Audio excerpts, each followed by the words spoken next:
The champagne flute slipped from my fingers, but I caught it before it hit the floor. Not because I was startled by what my wife just announced to the entire wedding reception, but because 37 years of working construction had trained my reflexes to catch falling objects before they shattered. Victoria stood at the microphone, her voice carrying across the decorated ballroom of the Riverside Manor, speaking words that should have destroyed me. "I'm leaving him tonight," she declared, her eyes finding mine across the crowd of 200 guests. "After 18 years I finally found the courage to be honest about who I really am." The room fell silent except for the soft jazz quartet that hadn't gotten the memo to stop playing. Every face turned toward me, waiting for the breakdown, the public humiliation, the spectacle. What they got instead was a man who set his champagne glass down on the nearest table, straightened his tie and smiled. "Before we jump back in, tell us where you're tuning in from, and if this story touches you, make sure you're subscribed, because tomorrow I've saved something extra special for you." My name is Marcus Reed, and at 55 years old I've built a reputation in Phoenix as the contractor who shows up on time, finishes under budget, and never leaves a mess behind. When you've spent 4 decades turning blueprints into reality, you develop an eye for structural integrity that extends far beyond buildings. You learn to spot the cracks before they become sinkholes, the rot before it spreads through the beams, the foundation issues that will topple everything if left unchecked. That's exactly what I'd been watching happen to my marriage for the past 2 years. The wedding reception continued around me as if someone had pressed play on a movie that had briefly paused. Victoria's sister Emma looked mortified, her new husband James standing frozen beside her like a deer in headlights. The maid of honor rushed to take the microphone away, but the damage was already done. 200 people had just witnessed what they thought was the most shocking announcement in wedding history. They had no idea that I'd been carrying the real story in my jacket pocket for 3 months. Victoria descended from the small stage, her emerald dress flowing behind her like a victory banner. She moved through the crowd with the confidence of someone who believed she'd just delivered the performance of her lifetime. Friends and family members reached out to touch her arm, whisper words of support, shoot disapproving glances in my direction. The script was writing itself exactly as she'd planned. The brave woman finally escaping her suffocating marriage, the cold husband who couldn't even be bothered to react. What she didn't know was that I'd already read the ending. 3 months earlier I'd been renovating the master bathroom in our Scottsdale home when I found the phone. Not her regular phone, the one she carried everywhere and guarded like a state secret. This was an older iPhone tucked behind the loose baseboard I'd been meaning to fix for years. The battery was dead, but when I plugged it in, the screen lit up with a message thread that told me everything I needed to know about who Victoria really was when she thought no one was looking. The messages went back 18 months. Photos, videos, conversations that painted a picture of a woman I'd shared a bed with for nearly 2 decades but apparently never truly known. The most recent thread was with someone named Alex, and the timestamps showed activity that coincided perfectly with Victoria's book club meetings, her yoga classes, her girls' nights out. The last message, sent just 2 days before Emma's wedding, was the blueprint for tonight's performance. "I'm going to tell him at the reception. Maximum impact, maximum sympathy. By Monday I'll be free." Standing in that ballroom watching Victoria work the crowd like a politician at a campaign rally, I understood something that most men in my position never figure out until it's too late. This wasn't about love lost or passion fading or 2 people growing apart. This was about control. Victoria wasn't leaving because she'd found someone better or because our marriage had failed. She was leaving because she'd found a way to rewrite history with herself as the hero and me as the villain. The affair wasn't the end of our marriage, it was just the method she'd chosen to execute a plan that had been forming long before she ever met Alex. I've demolished enough buildings to know the difference between structures that fall naturally and ones that are brought down intentionally. Natural collapse happens slowly, with warning signs, settling, and gradual weakening. Controlled demolition requires planning, precise placement of charges, and perfect timing. What Victoria had just done wasn't the impulsive act of a desperate woman. It was a carefully orchestrated explosion designed to bury me in the rubble while she walked away clean. The irony wasn't lost on me. Here I was, a man who'd spent his life building things that last, married to a woman who specialized in strategic destruction. For 18 years I'd been reinforcing what I thought was our foundation, never realizing that she'd been placing charges the entire skin. The phone in my jacket pocket contained enough evidence to expose her plan to everyone in this room, but that would make me just another player in her drama. Instead I chose to build something better. Emma appeared at my side, her wedding dress rustling as she moved. Her face was flushed with embarrassment and anger, her eyes darting between me and Victoria, who was now surrounded by a protective circle of female relatives. "Marcus, I am so sorry," she whispered urgently.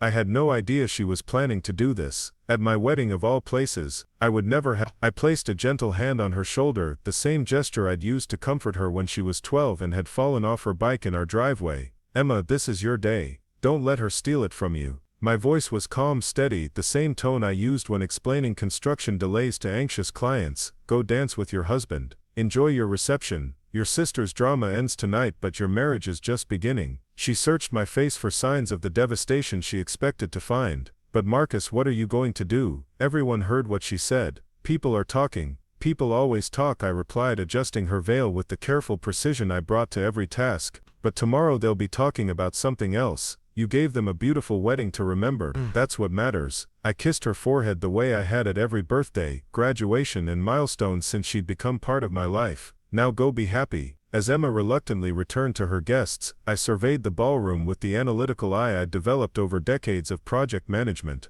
The situation required the same approach I brought to complex renovations: assess the damage, identify what could be salvaged, determine what needed to be demolished, and execute the plan with minimal disruption to the surrounding structure. Victoria's announcement had certainly caused damage, but it was cosmetic rather than structural. The people who mattered knew who I was. The ones who didn't weren't worth the cost of explanation. I made my way to the bar, ordering a whiskey neat from a bartender who was clearly trying not to stare. The amber liquid burned slightly as it went down, but it grounded me in the moment. Around the room, conversations had resumed, though I could feel the occasional glance in my direction. The jazz quartet had transitioned into something softer, more subdued, as if they too understood that the evening had shifted into a minor key. That was quite a show. The voice belonged to Robert Chen, Emma's father-in-law and a fellow contractor I'd known for 15 years. He settled onto the bar stool beside me, his own whiskey already in hand. Though I have to say, your reaction was even more interesting. I turned to study his face, looking for judgment but finding only curiosity. Robert had always been direct, a quality I appreciated in business and personal relationships alike.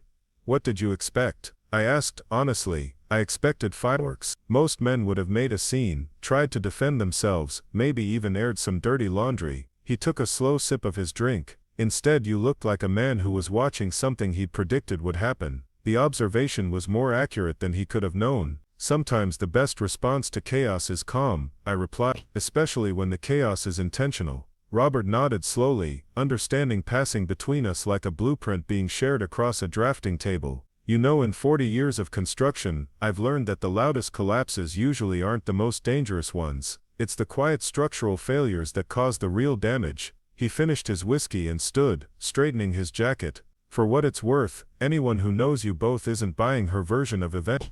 After Robert left, I remained at the bar, watching the reception continue around me. Victoria had positioned herself near the dance floor, holding court with a group of women who hung on her every word. She was animated now, gesturing with her hands, her face flushed with what looked like liberation, but which I recognized as performance adrenaline. This was her moment, the culmination of months of planning, and she was savoring every second of it. The phone in my pocket felt heavier with each passing minute, not because of its physical weight, but because of the choice it represented. Preparing and narrating this story took us a lot of time, so if you are enjoying it, subscribe to our channel. It means a lot to us. Now back to the story. I could end her performance right now, reveal the evidence that would expose her calculated betrayal to everyone in this room. The photos, the messages, the detailed planning of tonight's announcement, all of it would paint a very different picture of who was the villain in this story. But revenge, I'd learned from years of dealing with difficult clients and failed partnerships, was just another form of letting someone else control your choices. Instead, I pulled out my regular phone and sent a single text message to my brother Kevin, who lived in Seattle. Change of plans. Victoria's staying in Phoenix. I'll be there Tuesday. His response came back within minutes. Guest room's ready. Bring your tools. I've got projects. The simplicity of it struck me. While Victoria was orchestrating a dramatic public spectacle, I was quietly arranging my exit with the same efficiency I brought to wrapping up job sites. The evening wound down around me like a construction project reaching completion. The older guests began filtering out first, many stopping to offer awkward condolences or uncomfortable expressions of support.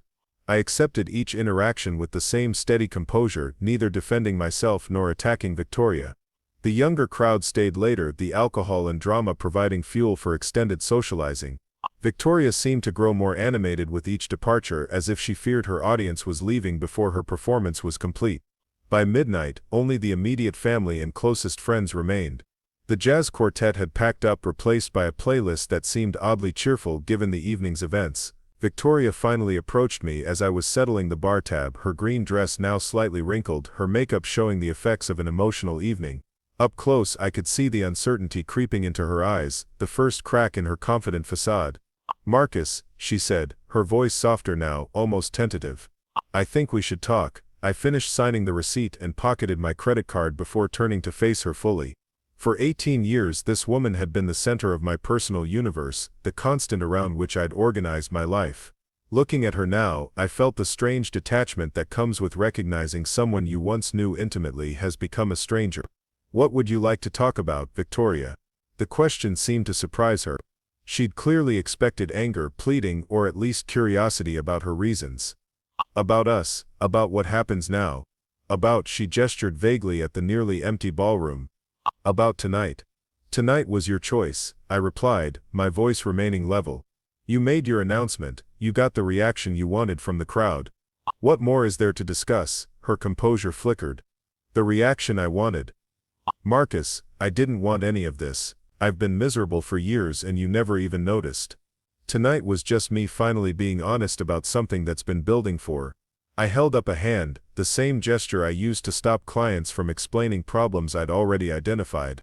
"Victoria, you're talking to someone who spent his entire career reading blueprints and identifying structural problems. Tonight wasn't honesty. It was theater." I pulled the second phone from my pocket, holding it up just long enough for her to recognize it before sliding it back into my jacket. Honesty would have been a private conversation. "What you did tonight was performance art." The color drained from her face. She took a step back, her hand instinctively reaching for her purse as if checking for something that wasn't there. How long have you?" "Long enough," I said simply. "Long enough to understand that this isn't about our marriage failing. This is about you needing an exit strategy that paints you as the victim instead of the architect." I straightened my tie, the same motion I made at the end of every workday before heading home. "The difference is I'm not interested in playing either role in your script." The last of her performance confidence crumbled. "Marcus, please, I know this looks bad, but if you'd just let me explain." "Explain what?" "The 18 months of messages. The carefully planned timeline. The decision to use your sister's wedding as your stage." I shook my head, not with anger but with something closer to disappointment. "Victoria, I've spent 20 years building custom homes for people who change their minds halfway through construction. I know the difference between someone who's genuinely confused and someone who's already made their decision but wants to blame the contractor for the change order." She stared at me, her mouth opening and closing like she was trying to find words for a situation she'd never planned for. This wasn't part of her script. She'd expected devastation, argument, maybe even a public confrontation that would further cement her position as the wronged party. Instead, she was facing a man who'd been quietly preparing for this moment while she'd been busy choreographing her grand finale. "So what happens now?" she asked finally, her voice barely above a whisper. I looked around the ballroom one last time, taking in the remnants of Emma's wedding celebration.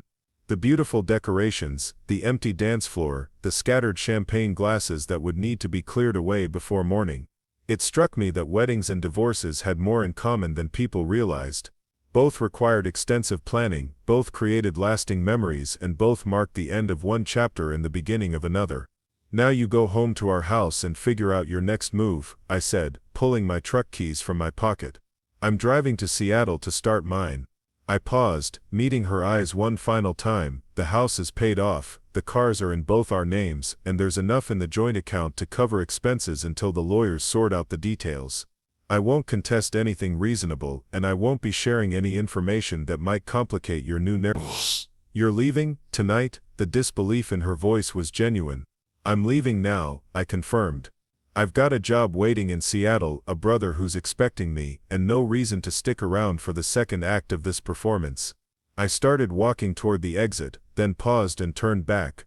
"Victoria, for what it's worth, I hope Alex makes you happy. I really do, but next time you want to end a relationship, try honesty first. It's cleaner, and it leaves everyone with their dignity intact." The drive from Riverside Manor to my house in Scottsdale took 22 minutes, the same route I'd traveled hundreds of times over the years. The familiar streets looked different at 1 in the morning, emptier, more honest somehow. Streetlights cast long shadows across suburban lawns, and the desert mountains loomed dark against the star-filled sky.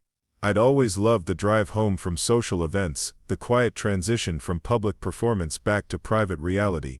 Tonight that transition felt more profound than usual. The house stood exactly as I'd left it 6 hours earlier, the porch light still burning, the landscaping still perfectly maintained, the exterior still projecting the image of successful suburban stability. I'd built this house myself, 12 years ago, every beam and wire and fixture installed with the care of a man creating something permanent. The irony wasn't lost on me that I was about to abandon the most solid structure I'd ever created because the person I'd built it for had turned out to be made of less durable material. Inside, the silence felt different than it had in months. For the past 2 years the house had carried an undercurrent of tension, the kind of atmospheric pressure that builds before a storm. Tonight that pressure had finally been released, leaving behind a strange calm. I moved through the rooms methodically, not with the frantic energy of someone fleeing disaster, but with the systematic approach of a contractor completing a final walkthrough. My bags were already packed, sitting in the bedroom closet where I'd placed them 3 days earlier. The decision to leave hadn't been made in response to Victoria's announcement. It had been made the moment I'd finished reading through 18 months of messages on her hidden phone. The only question had been timing, and Victoria herself had just provided the perfect opportunity. The construction business had taught me the importance of planning exits as carefully as entrances. Every project I'd ever undertaken had included contingency plans for various scenarios: weather delays, material shortages, client changes, structural complications. A good contractor always has an exit strategy, not because he expects failure, but because he understands that even the best planned projects sometimes need to be abandoned or radically modified. I loaded my truck efficiently, the same way I loaded tools and materials for job sites. Essential items first: clothes, personal documents, tools, the few possessions that held genuine sentimental value. Everything else could be sorted out later through lawyers and phone calls. The house itself, with its custom cabinets and carefully chosen fixtures, would become part of the negotiation.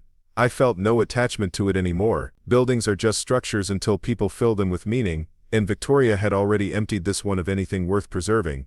The drive to Seattle would take 14 hours, assuming normal traffic and weather conditions. I'd driven similar distances for large projects before, finding the long stretches of highway conducive to thinking and planning. This trip felt different though. Instead of driving toward a construction site, I was driving toward reconstruction, my own. At 55, I was starting over in a way I'd never imagined would be necessary. Kevin's guest room had been prepared for this possibility since our conversation 3 weeks earlier. My brother had listened to the situation with the analytical mind of an electrical engineer, asking practical questions and offering concrete solutions. No judgments, no emotional drama, just problem solving. When I'd mentioned that Victoria seemed to be building towards something dramatic, he'd simply said, "The guest room's always ready, and there's more work in Seattle than I can handle alone." It was exactly the response I'd needed. The highway stretched ahead, empty and well lit, leading north through desert, and eventually into mountains and forests. I settled into the comfortable rhythm of long-distance driving, the truck's engine humming steadily as mile markers passed by. Behind me, Phoenix gradually disappeared in the rearview mirror, taking with it 18 years of marriage, a house I'd built with my own hands, and a version of myself that I was finally ready to leave behind. For the first time in months, I felt genuinely calm. Not the forced composure I'd maintained at the wedding reception, but the deep quiet that comes from making a decision and following through completely. Victoria had wanted to control the narrative of our ending, but narratives only matter if you care about the audience. I was done performing for crowds who didn't know the real story and wouldn't be interested in learning it.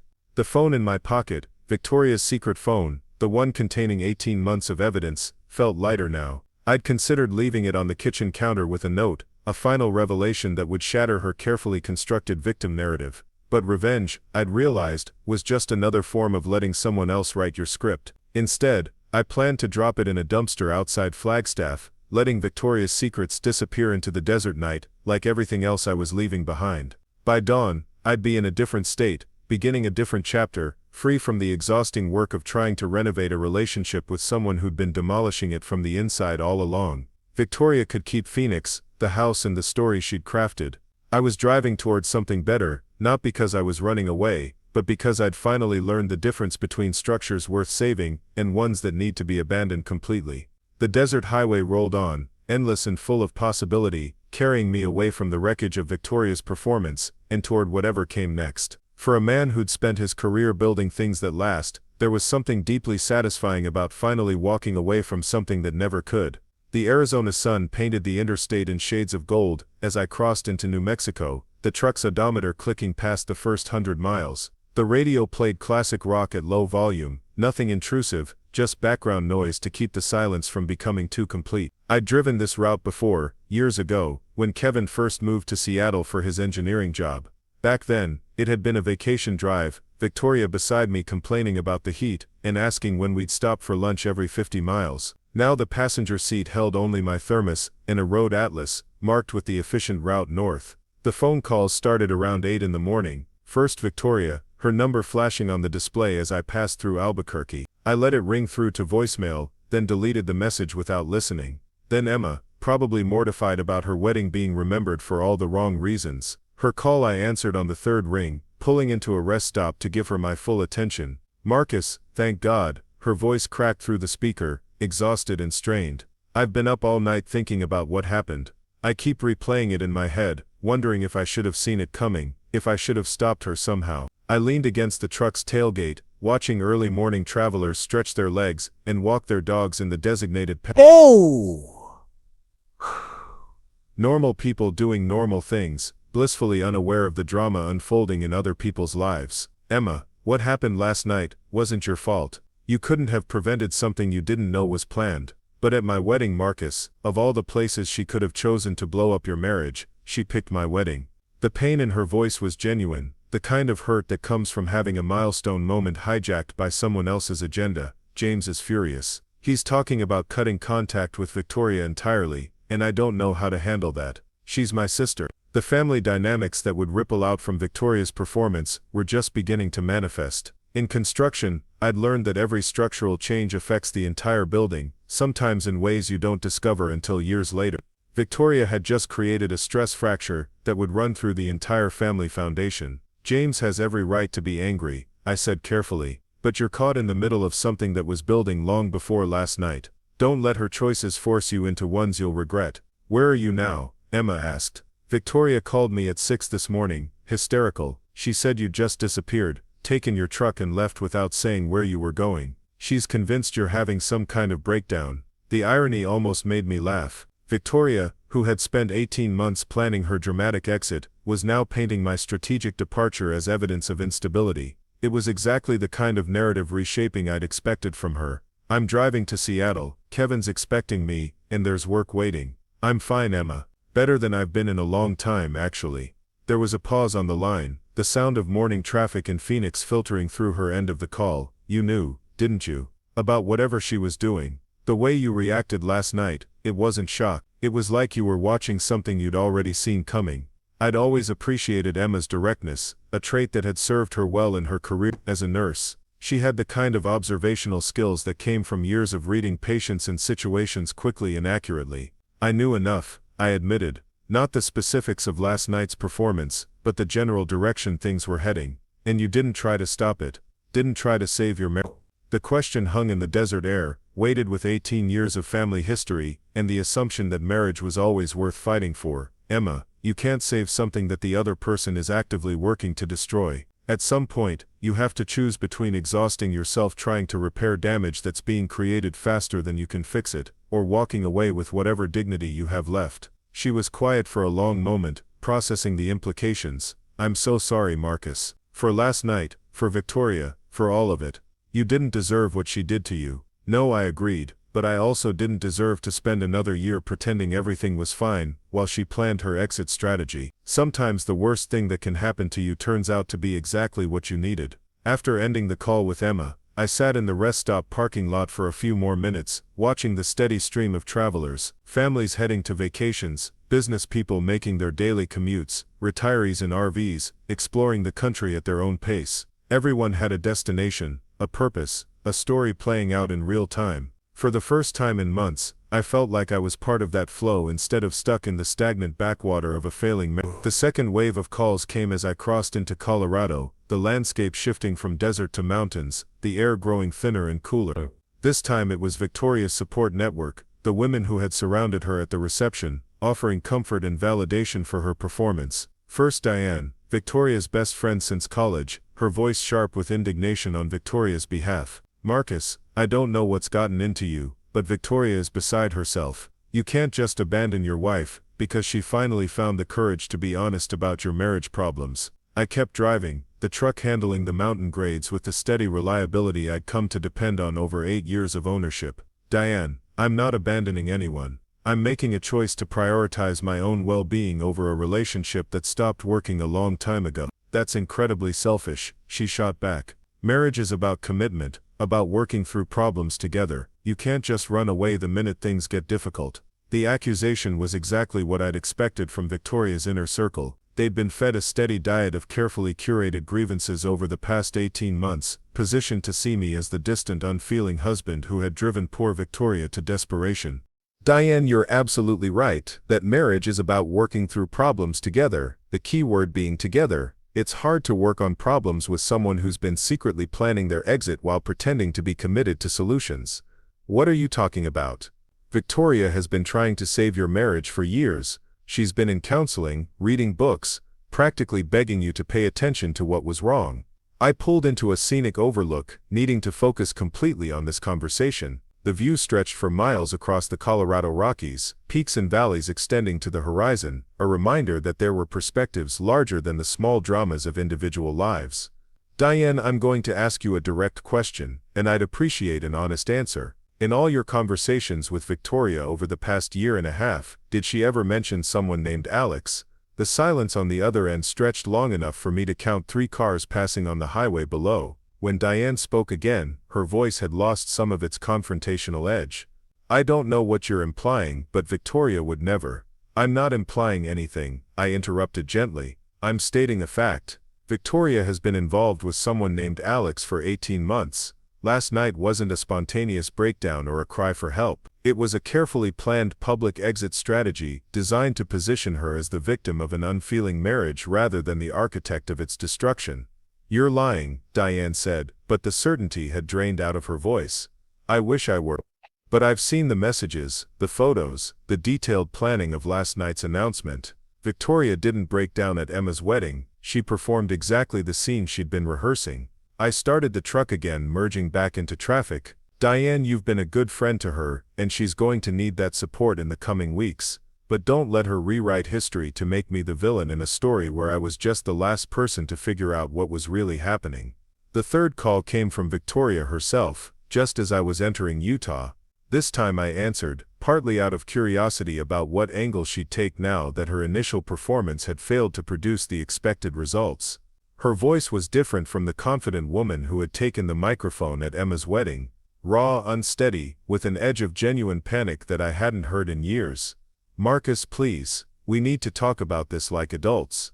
You can't just disappear because you're upset about what I said last night.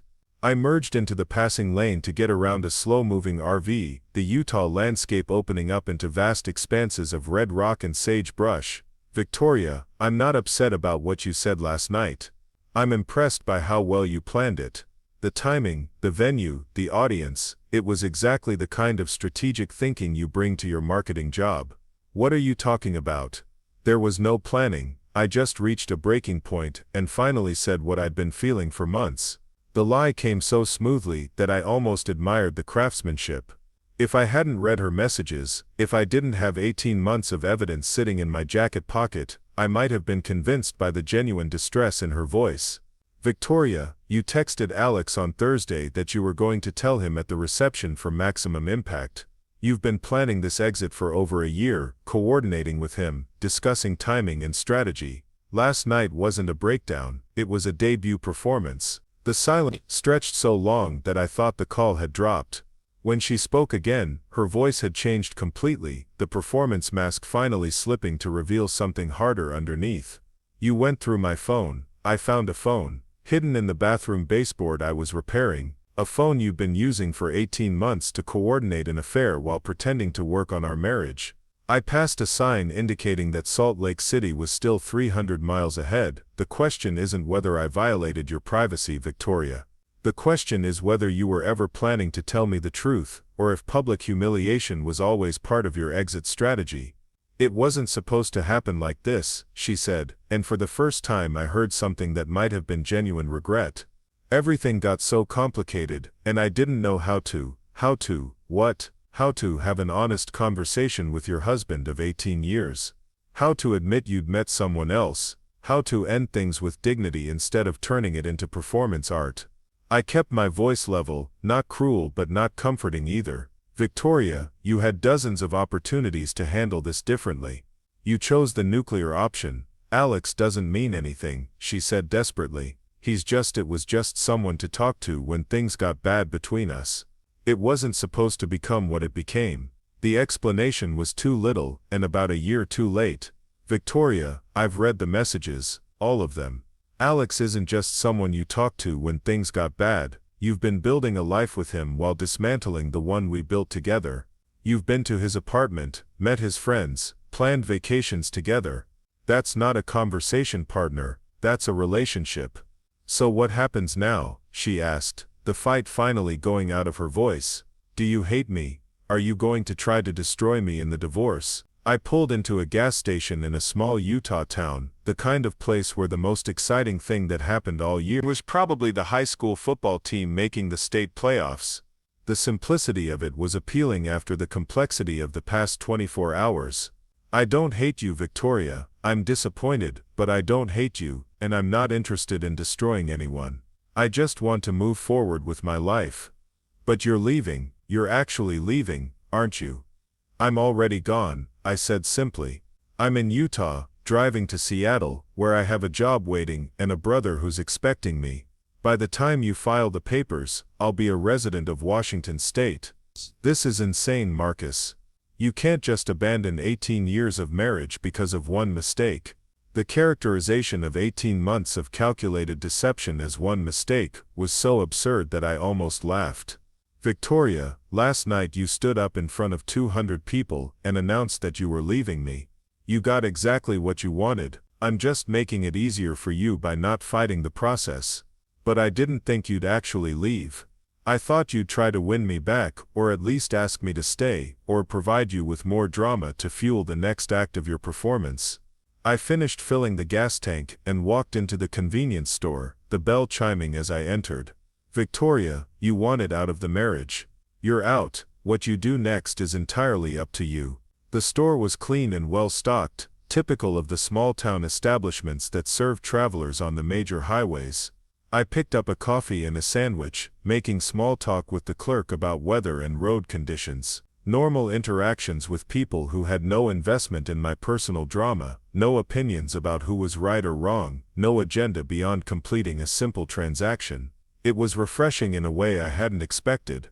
Back on the road, Victoria called twice more, but I let both calls go to voicemail. I'd said everything that needed to be said, and she'd heard everything she was capable of processing. The rest was just repetition and escalation, the kind of circular arguments that had characterized the last years of our marriage. I was done with that pattern. The landscape continued to change as I drove north, the red rocks of southern Utah giving way to the more varied terrain of the central part of the state. I'd always enjoyed road trips, the way they provided time and space to think without the usual distractions of daily life. This trip felt different though. Instead of temporary escape, it felt like genuine transition, each mile putting more distance between me and the life I'd been living without really choosing. By mid-afternoon I was approaching Salt Lake City, the sprawling valley opening up before me with the Great Salt Lake visible in the distance. The city had always impressed me with its planned layout and mountain backdrop, the kind of organized development that appealed to my contractor's eye for systematic growth.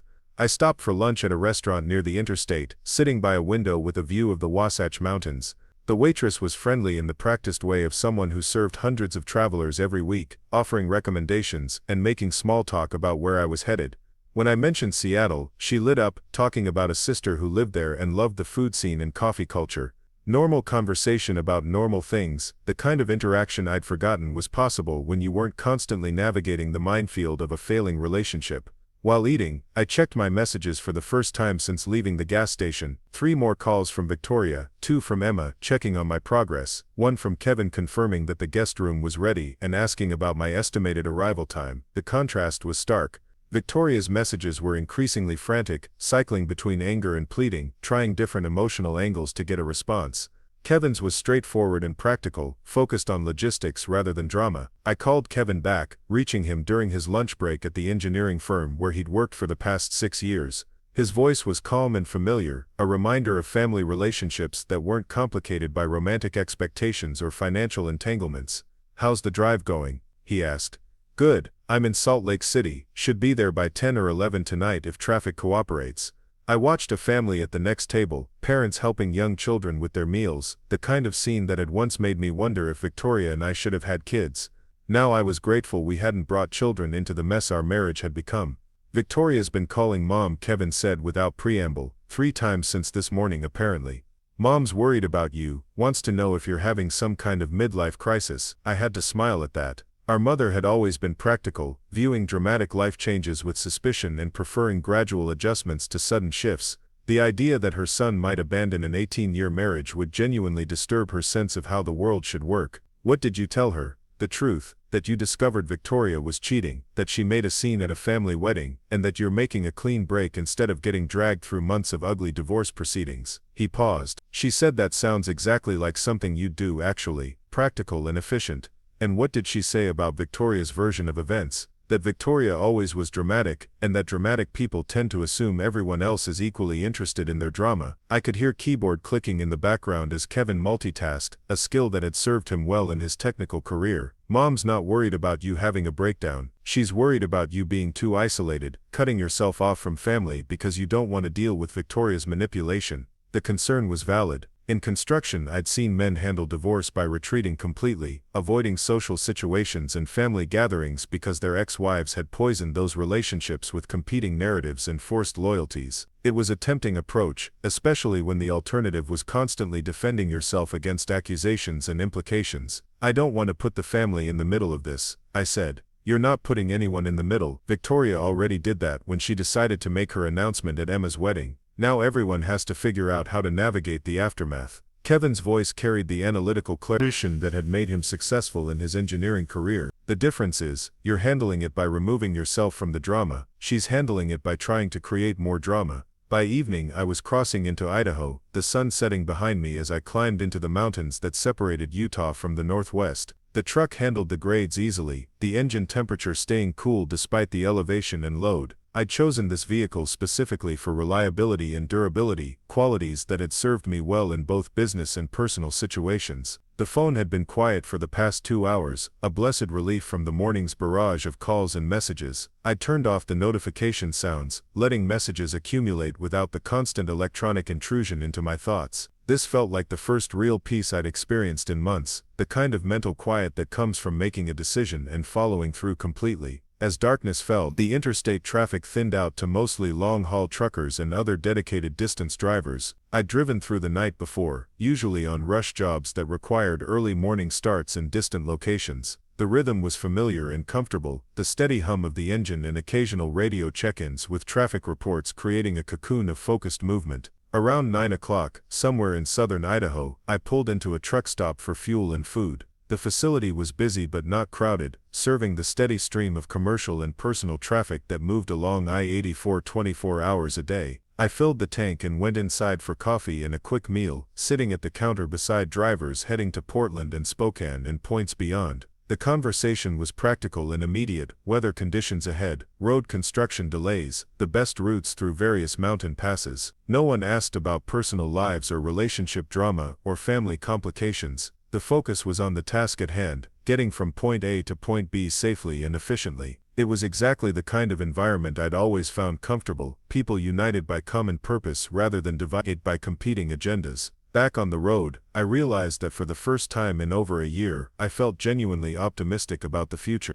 Not the desperate hope that comes from trying to fix something that's broken, but the calm confidence that comes from making solid choices based on accurate information. I had job prospects, a place to stay, family support, and most importantly, freedom from the exhausting work of pretending everything was fine when it clearly wasn't. The lights of Boise appeared ahead, the city sprawling across the valley floor like a constellation of organized development. I'd worked there briefly, years ago, helping with a commercial project that had run into structural complications. The memory was pleasant, associated with problem-solving and successful completion rather than failure and frustration. It occurred to me that most of my professional memories fell into that category, while most of my recent personal memories carried the weight of unresolved conflict and disappointed expectations. By the time I reached the Oregon border, just after midnight, I felt more like myself than I had in months. Not the version of myself that had been shaped by years of navigating Victoria's needs and moods and strategic manipulations, but the person I was when left to make my own choices based on my own values. The difference was more profound than I'd expected, like the relief that comes from taking off shoes that have been pinching your feet all day without you realizing it. The final stretch into Washington state passed quickly, the highway descending through the Columbia River Gorge with its dramatic rock formations and rushing water. I'd always loved this drive, the way the landscape opened up as you approached the Pacific Northwest, the sense of entering a different region with its own character and possibilities. Tonight, that feeling was amplified by the knowledge that I was driving toward a new chapter rather than just a temporary visit. Seattle's skyline appeared in the distance around 2 in the morning, the Space Needle and downtown high-rises lit against the dark sky. Kevin's house was in Bellevue, a 20-minute drive from the city center, in a neighborhood of established homes with mature landscaping and the kind of quiet streets that suggested successful professionals and stable families. I'd visited several times over the years, but always as a tourist or temporary guest. This time felt different, more like arriving home than visiting. Kevin was waiting up despite the late hour, greeting me at the front door with the kind of practical warmth that had characterized our relationship since childhood.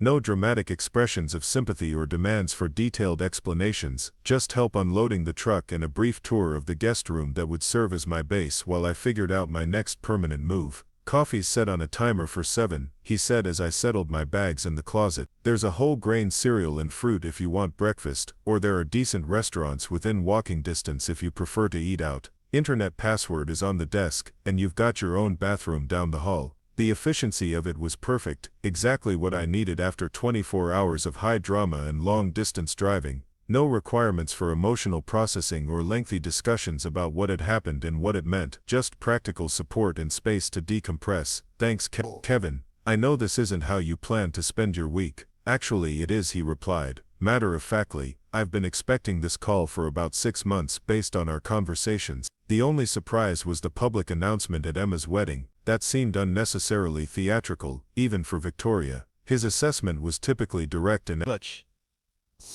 Kevin had always been able to read situations and people with the kind of clarity that came from approaching problems analytically rather than emotionally. It was a trait that had served him well in his engineering career, and made him a valuable sounding board during complicated situations. "You were right about her escalating towards something dramatic, I just didn't predict the specific venue. Wedding receptions are actually perfect stages for that kind of performance," he observed, settling into the recliner he clearly used for reading and relaxation. Built-in audience, high emotions, everyone dressed up and ready for memorable moments. If she wanted maximum impact in social media coverage, she couldn't have chosen better. The analysis was uncomfortably accurate. Victoria's background in marketing had given her an instinctive understanding of how to create moments that people would remember and share, how to position herself as either hero or victim depending on the narrative requirements. Last night's performance hadn't been an emotional breakdown. It had been a professional-level publicity campaign. "The question now is what she does for an encore," Kevin continued.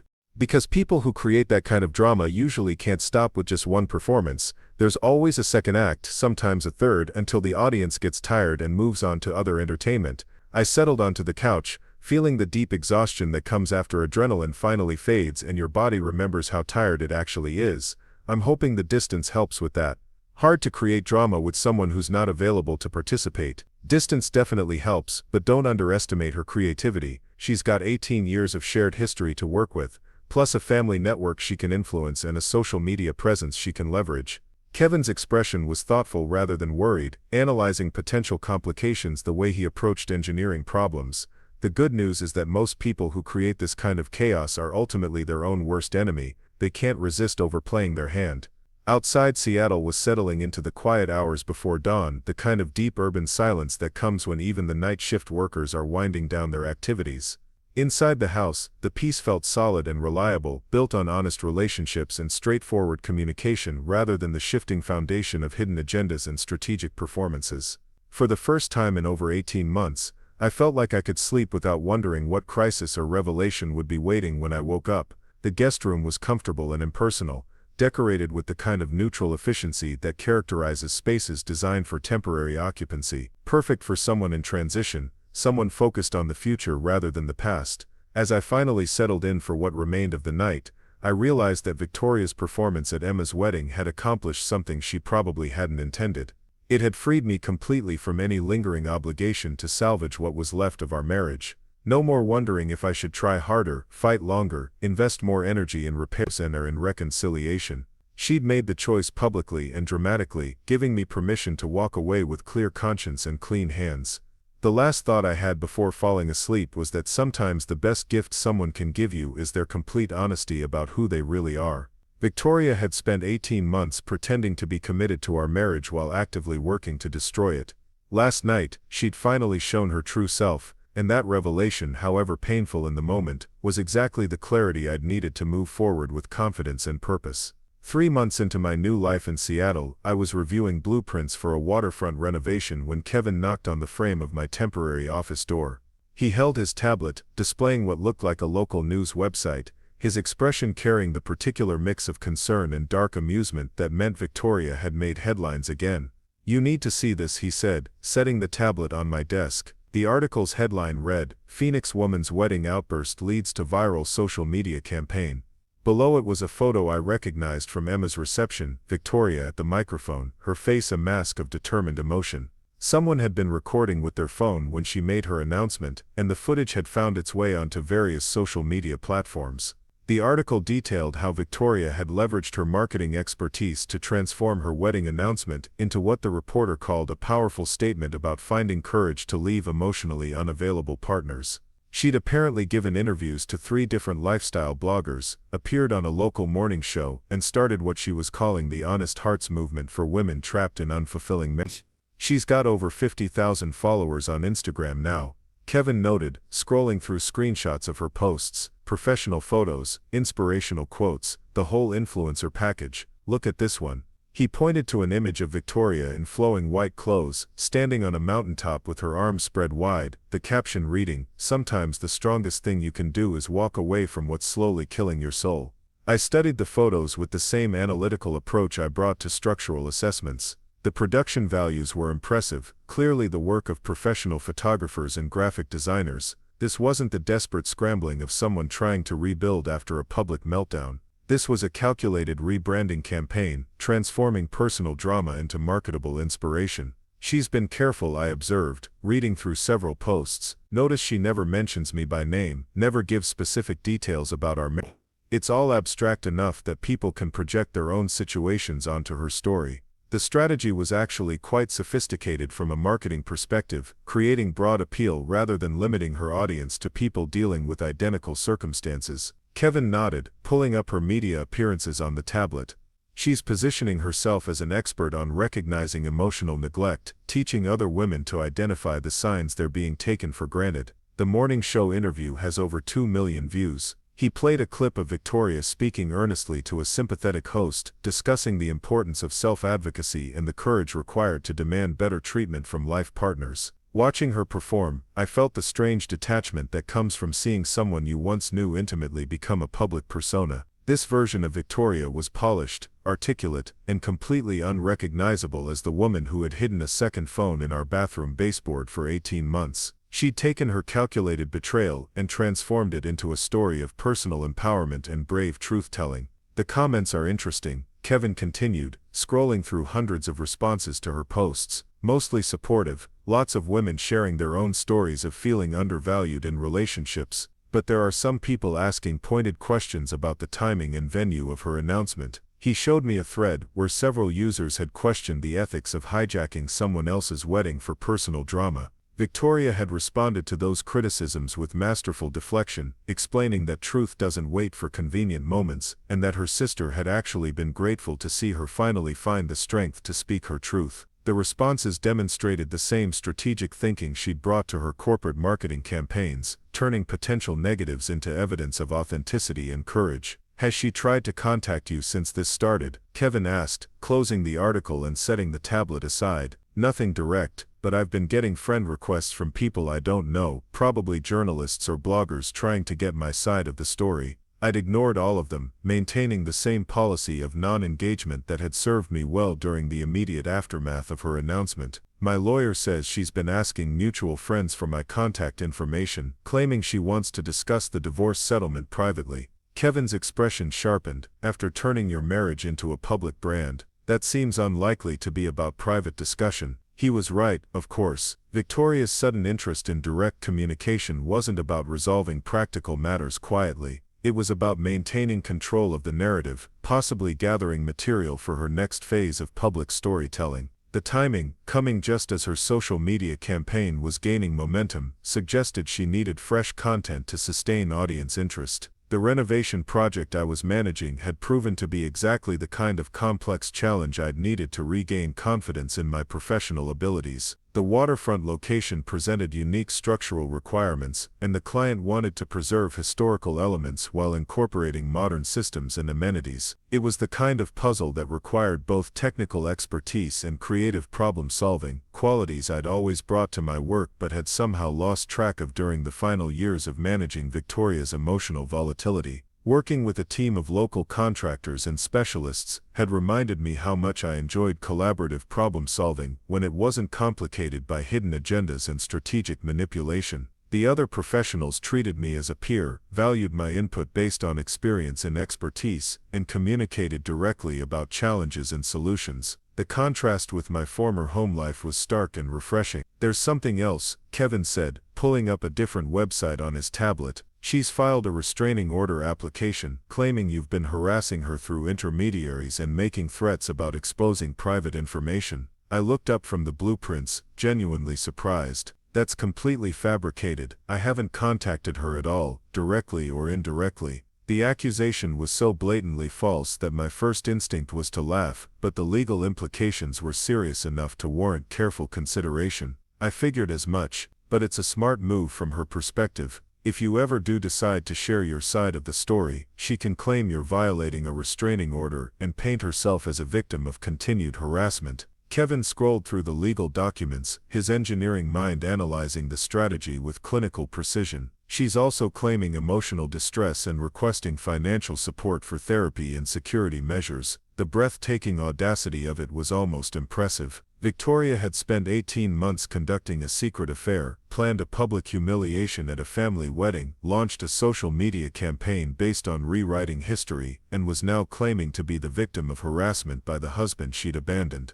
The legal system would eventually sort out the facts, but in the court of public opinion, her version was already established and gaining traction. "What does your lawyer recommend?" Kevin asked. "Complete documentation, no direct or indirect contact, and let her build her case on fabricated evidence while we build ours on actual facts." I returned to the blueprints, finding the familiar precision of technical drawings soothing after the distortion of Victoria's public relations campaign. He says restraining orders based on false claims usually collapse when they're challenged with evidence, but the process takes time. 6 weeks later, I was installing custom cabinetry in the waterfront renovation when my phone rang with a call from Emma. She sounded exhausted, the kind of bone-deep weariness that comes from months of being caught in other people's drama. "Marcus, I need to tell you something, and I don't know how you're going to react." Her voice carried the careful tone people use when they're about to deliver news that will change everything. "Victoria's been lying about everything. Alex came to see me yesterday, and he brought evidence." I set down my tools, giving her my complete attention. "What kind of evidence?" "Screenshots of messages, photos, documents showing they'd been planning this whole thing for over a year. Not just the affair, but the public announcement, the social media campaign, even the restraining order." "Marcus, she was never planning to leave quietly. This was always about creating a public platform and making money from the story." The revelation wasn't entirely surprising, given what I'd observed of Victoria's strategic approach to the situation, but hearing it confirmed by someone else brought a different kind of clarity. What made Alex decide to come forward? Emma's laugh was bitter. She threw him under the bus. Once her social media thing started taking off, she didn't need him anymore. She's been telling people the affair was his idea, that he manipulated her into leaving her marriage, that she's now having to rebuild her life because of his influence. The sound of papers shuffling came through the phone. "He kept everything, Marcus. Every message, every plan, every calculation about timing and strategy. The justice of it was perfect. Victoria's compulsive need to document and strategize had created the evidence that would ultimately expose her manipulation. Like a criminal who couldn't resist keeping trophies, she'd preserved the proof of her calculated deception in digital form. He also brought this. Emma's voice dropped to almost a whisper. A recording of her practicing the wedding speech. She rehearsed it dozens of times, Marcus, working out the exact words, the timing, even how to make her voice crack at just the right moment for maximum impact. The recording would change everything. While Victoria had built her public persona on the narrative of spontaneous courage and authentic emotion, the evidence would show calculated performance and strategic manipulation. The contrast between her public claims and private reality would be impossible to explain away. "What do you want to do with this information?" Emma asked. I walked to the windows of the renovation project, looking out at Elliott Bay with its steady stream of ferries and pleasure boats. The view reminded me daily that life continued beyond the scope of personal drama, that there were perspectives and purposes larger than any individual conflict. "Nothing dramatic," I said finally. "My lawyer will be very interested in the evidence for the restraining order hearing, and it might be useful for settlement negotiations. But I'm not interested in public revenge. You're not going to expose her. Show people what she really is." The temptation was real. Victoria's entire social media empire was built on lies that I could demolish with a few strategic revelations. The satisfaction of watching her carefully constructed narrative collapse under the weight of actual evidence would be immense. But revenge, even justified revenge, would require me to re-enter her drama as a central character. Victoria's built a house of cards. She's already starting to contradict herself in interviews, and people are beginning to ask harder questions. The truth has a way of surfacing without my help. I watched a construction crew working on another waterfront project, their coordinated effort focused on building something that would last. I'd rather spend my energy building a new life than tearing down her fake one. The restraining order hearing 3 weeks later lasted less than an hour. Victoria arrived with her lawyer and a folder of what she claimed was evidence of harassment and threats. She'd maintained her social media persona even in the courtroom, dressed in the flowing fabrics and earth tones that had become her signature look, projecting wounded dignity and brave vulnerability. My attorney presented Alex's evidence methodically. The messages showing 18 months of planning, the recordings of Victoria rehearsing her wedding announcement, the documents outlining her strategy for leveraging the divorce into social media fame. Most damaging of all, her own words describing me as the perfect target because I was too proud to defend myself publicly. Victoria's reaction to seeing her own evidence presented against her was the first genuine emotion I'd witnessed from her in years. The careful composure cracked, revealing something raw and desperate underneath. She tried to claim the messages were fabricated, the recordings taken out of context, the documents forged by a vindictive ex-lover. But the digital forensics were conclusive. The judge dismissed the restraining order with prejudice, noting that it appeared to have been filed as part of a calculated campaign of harassment against the respondent. Victoria's lawyer requested an immediate recess, probably to discuss damage control strategies and potential legal exposure for filing false claims. Walking out of the courthouse, I felt the profound relief that comes from having truth officially recognized and recorded. Victoria could continue her social media campaign, but she could no longer claim legal protection from the consequences of her fabrications. More importantly, I was now free to share my own story if I chose to, without fear of legal retaliation. But as I stood on the courthouse steps, looking out at the Seattle skyline I'd grown to love, I realized I had no interest in becoming part of Victoria's story again, even as the person who exposed her lies. She'd already given me the greatest gift possible by making her true nature so dramatically clear. Fighting her would only validate her importance in my life. Instead, I drove back to the renovation project, where real problems required real solutions and honest work produced lasting results. The waterfront house was nearing completion, its clean lines and solid construction a testament to what could be built when people worked together toward common goals. It was beautiful not because it was perfect, but because it was genuine. That evening, Kevin and I sat on his back deck, sharing a beer and watching the sun set over Lake Washington. The restraining order documents sat in a folder on the table between us, official proof that Victoria's campaign of manipulation had finally overreached and collapsed under scrutiny. "So what's next?" Kevin asked. "The legal victory opens up some options for you." I considered the question, watching a family of ducks paddle across the lake in perfect formation. I want to buy some land, maybe up in the mountains or closer to the coast, somewhere I can build a house exactly the way I want it, without compromise or committee decisions. The idea had been forming for weeks, a vision of starting completely fresh with no inherited complications or shared histories. Sounds like a solid plan. You've got the skills, the connections, and now the freedom to do exactly what you want. Kevin raised his beer in a toast to building something that lasts. We drank to that, two brothers who'd learned different lessons about durability and design, but who understood that the best foundations were built on bedrock rather than shifting ground.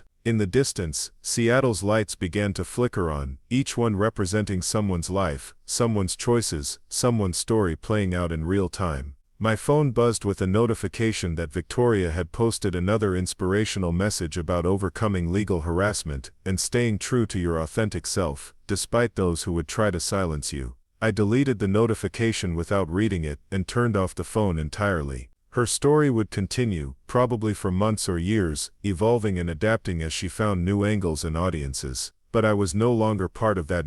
I was writing a different story entirely, one measured in square feet and load, in honest relationships and earned trust, in the satisfaction that comes from building something real with your own hands. Victoria could keep the drama and the spotlight, and the social media metrics. I had chosen substance over performance, and the difference felt like the foundation of everything that would come next. The stars appeared one by one over Lake Washington, as Kevin and I finished our beers and began planning the next day's work. Tomorrow would bring new challenges, new opportunities, new possibilities for creating something meaningful and lasting. And for the first time in years, I could approach those challenges with complete honesty about who I was and what I wanted to build with the rest of my life. 2 years after the courthouse victory, I stood on the deck of the house I'd built myself, watching the morning mist rise from the forest that stretched toward Mount Rainier. The property was 40 acres of Douglas fir and cedar, purchased with the proceeds from selling my Phoenix contracting business and the settlement from Victoria. The house itself was modest by mansion standards but perfect for my needs. 2 bedrooms, an open kitchen and living area, a workshop that could accommodate any project I might dream up, and windows positioned to capture the changing light throughout the day. The silence here was different from the suburban quiet of Scottsdale, or even the urban calm of Kevin's Bellevue neighborhood. This was the deep silence of places where humans were visitors, rather than permanent residents, where the loudest sounds came from wind through trees, and the occasional call of hawks hunting in the clearings. It was the kind of peace that could only be built, never bought. My phone sat on the kitchen counter, usually forgotten for hours at a time. The constant connectivity that had once seemed essential now felt optional, even intrusive. When I did check messages, they were typically from clients interested in custom work or Kevin sharing updates about family and his engineering projects. The drama that had once filled my notification feed had faded to irrelevance, replaced by the practical communications of people focused on building rather than performing. Victoria's social media empire had peaked about 18 months ago, then began the inevitable decline that affects all attention-based enterprises. The novelty of her story had worn thin, her inspirational messages had started repeating themselves, and new influencers with fresher trauma narratives had captured audience interest.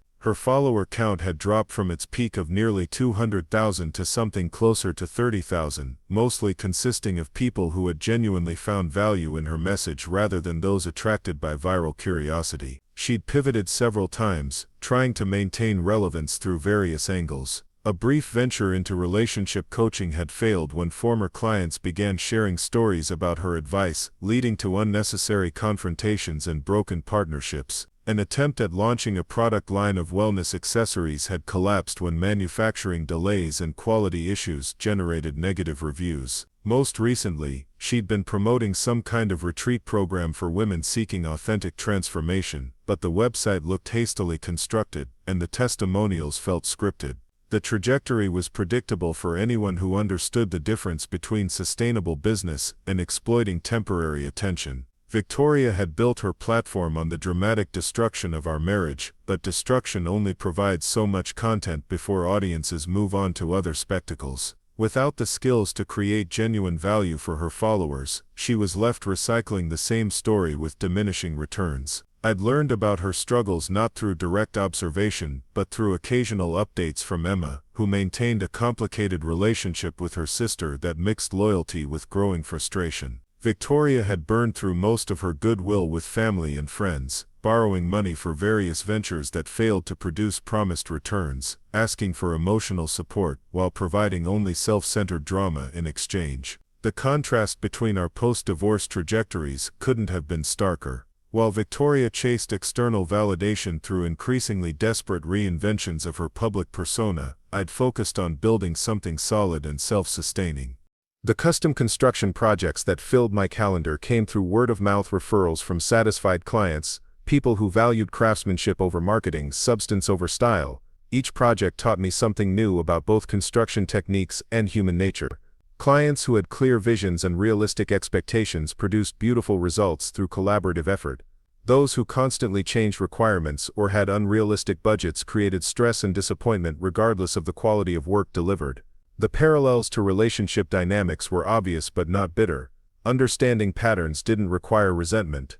The most rewarding projects were often the simplest ones. A retired teacher who wanted a small cabin where she could write without distractions. A young couple building their first home with careful attention to energy efficiency and environmental impact. A widower who needed to modify his house for mobility challenges while preserving the memories embedded in its design. These clients understood that construction was about creating spaces that supported the lives they actually wanted to live, not the images they wanted to project. My own house had become a kind of advertisement for the principles I brought to client work. Visitors invariably commented on the sense of calm and purposefulness that seemed built into the structure itself. The rooms flowed naturally from one function to another, the materials aged gracefully with minimal maintenance, and the integration with the natural surroundings created the feeling of living within the forest rather than imposing upon it. Kevin visited regularly, sometimes bringing friends or colleagues who were curious about sustainable building techniques or simply wanted to experience what he called the most honest house he'd ever seen. These gatherings were informal and spontaneous, centered around shared meals and practical conversations rather than entertainment or social positioning. People seemed to relax here in ways that surprised them, as if the absence of pretense in the architecture encouraged similar authenticity in the inhabitants. During one such visit, Kevin brought a colleague named Sarah Chen, a landscape architect who specialized in restoration projects for damaged ecosystems.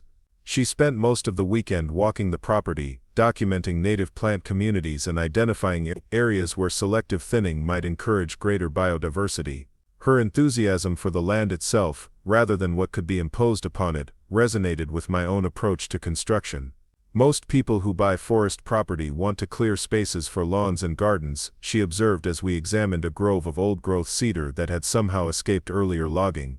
You've done the opposite, removing only what was necessary for the house and letting everything else define its own boundaries.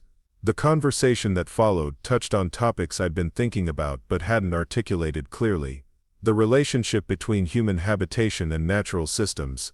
The difference between designing with landscape versus designing against the way that working within constraints often produced more creative solutions than unlimited freedom. Sarah's professional vocabulary gave structure to ideas that had been forming through practical experience. Over the following months we began collaborating on projects that required both construction expertise and ecological sensitivity. Clients who wanted to build in environmentally challenging locations, restoration work for structures that had been damaged by natural disasters, new construction that needed to integrate with protected habitats or sensitive watersheds. The work was more complex than standard building projects but also more meaningful. Sarah's approach to relationships mirrored her professional philosophy. She was direct about her interests and intentions, clear about her boundaries and expectations, focused on building something sustainable rather than exciting. The contrast with Victoria's performative intensity was profound, but not intentionally compared. Sarah was simply herself without strategic calculation or audience awareness. We'd been working together for 8 months when she mentioned that her lease in Seattle was ending and she was considering options for relocating closer to her client base in rural Washington. The conversation was practical rather than romantic, focused on logistics and professional advantages. But sitting on my deck that evening, watching her sketch notes about the day's site visit, I realized I was more content than I'd been in years. "There's enough space here for a second structure," I mentioned casually. If you wanted to build something for yourself, I mean, the septic system could handle expansion, and there are several sites that would work well for a smaller house or studio. She looked up from her sketching, meeting my eyes with the direct gaze that had attracted me from our first meeting. Are you offering to build me a house or asking me to move in with you? The question required the kind of honest answer that had become natural in this environment, away from the complexity and misdirection that characterized so much social interaction. Both, I think. But starting with the house and seeing how the rest develops. That seems like a reasonable approach, she replied, returning to her sketches. I'd want to design it myself, obviously, something that complements what you've built here without competing with it. The conversation continued in the practical vein that characterized most of our interactions, but underneath the logistics was an understanding that we were discussing something more significant than construction projects. We were talking about building a shared life based on mutual respect and compatible goals rather than romantic fantasy or emotional neediness. 6 months later, Sarah's house was nearly complete, positioned on a slight rise about 200 yards from my own, connected by a path that wound through the trees without disturbing the natural drainage patterns. Her design was smaller than mine but more architecturally adventurous, incorporating passive solar features and innovative water management systems that turned necessary functions into aesthetic elements. We'd maintained separate residences throughout the construction process, both of us conscious of the importance of preserving individual space and independence, even as we grew closer. The arrangement felt natural rather than cautious, based on understanding our own needs clearly enough to communicate them effectively. The evening Sarah moved into her completed house, we shared dinner on her deck, looking across the clearing toward my own structure barely visible through the trees. The satisfaction of having created something beautiful and functional together was profound, made more meaningful by the knowledge that we'd done it without compromising our individual visions or values. This feels right, she said simply, raising her wineglass toward the view. Not just the house but the whole approach, building something together without losing ourselves in the process. I thought about Victoria's approach to relationships, the way she'd needed constant validation and external drama to feel alive, the exhausting work of managing her emotional volatility and strategic manipulations. The contrast with Sarah's steady presence and clear communication was remarkable, but not something that required analysis or discussion. The difference spoke for itself through the peace and productivity we'd created together. I keep thinking about something you said when we first started working together, Sarah continued. About the difference between building with constraints versus building without them. I think the same principle applies to relationships. The boundaries actually create more freedom, not less. She was right, though I hadn't consciously made the connection until she articulated it. The clear agreements we'd established about space and time, work and leisure, individual goals and shared projects, had created a framework within which genuine intimacy could develop. We both knew what we were building together, and what remained individually owned and managed.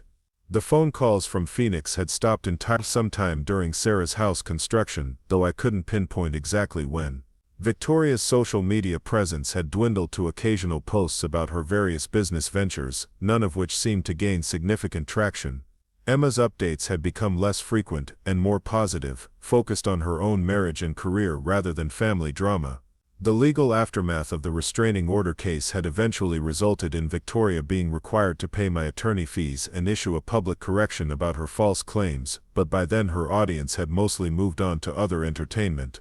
The correction received fewer than 1,000 views, barely registering in the attention economy she tried to exploit. More significantly, the evidence that Alex had provided had been shared with enough mutual friends and family members to establish an accurate record of what had actually happened during the final years of our marriage. Victoria could no longer control the narrative completely, and people who mattered had access to facts rather than performance. The truth hadn't destroyed her, but it had limited her ability to continue manipulating others through strategic misrepresentation. Standing on Sarah's deck that evening, watching the stars appear through the forest canopy, I reflected on the strange journey that had brought me to this place. Victoria's dramatic announcement at Emma's wedding had seemed like devastating betrayal at the time, but it had actually been a liberation disguised as destruction. By forcing the end of our marriage so publicly and completely, she'd freed me to discover what I actually wanted from life rather than what I thought I should want. The house I'd built, the work I was doing, the relationship I was developing with Sarah, all of it felt authentic in ways that my previous life had not. Not because the earlier version had been entirely false, but because it had required so much energy to maintain the illusion of stability while managing constant underlying chaos. The clarity that came from Victoria's final performance had revealed how much of my time and attention had been consumed by problems that were fundamentally unsolvable because they were being deliberately maintained. "What are you thinking about?" Sarah asked, following my gaze toward the stars. "Just how much can change when you stop trying to fix things that are designed to stay broken," I replied. She nodded, understanding the reference without requiring explanation. We'd discussed the parallels between construction and relationships many times, the way that both required honest assessment of what was worth preserving and what needed to be demolished to make room for better solutions. "I used to think that walking away from problems was giving up," she said. "But there's a difference between abandoning something that could work and recognizing when the foundation is too compromised to support anything healthy." The conversation continued into the night, ranging across topics that would have been impossible to discuss during my marriage to Victoria. The difference wasn't just in Sarah's willingness to engage with complex ideas, but in my own ability to think clearly without the constant background stress of managing someone else's emotional volatility and strategic deceptions. By midnight, we'd planned several new projects, discussed potential expansions to both our properties, and begun sketching ideas for a workshop space that could accommodate both construction and landscape design work. The future felt like something we were actively creating rather than something that was happening to us, a collaboration based on shared values and complementary skills. Walking back to my own house through the forest path, I realized that Victoria's greatest gift to me hadn't been the dramatic ending she'd orchestrated, but the clarity that came from finally seeing her true character without the distortion of hope and denial. She'd shown me exactly what I didn't want in a partner, making it possible to recognize and appreciate what I did want when I found it. The morning would bring new projects, new challenges, new opportunities to build something meaningful and lasting. But for now, it was enough to sit in the quiet of the forest, surrounded by structures I'd created with my own hands, planning a future with someone who understood the difference between building and performing, between substance and spectacle. Victoria could keep the drama, and the spotlight, and the social media metrics. I had chosen something better, and the difference felt like the foundation of everything that would come next. Up next, you've got 2 more standout stories right on your screen. If this one hit the mark, you won't want to pass these up. Just click and check them out.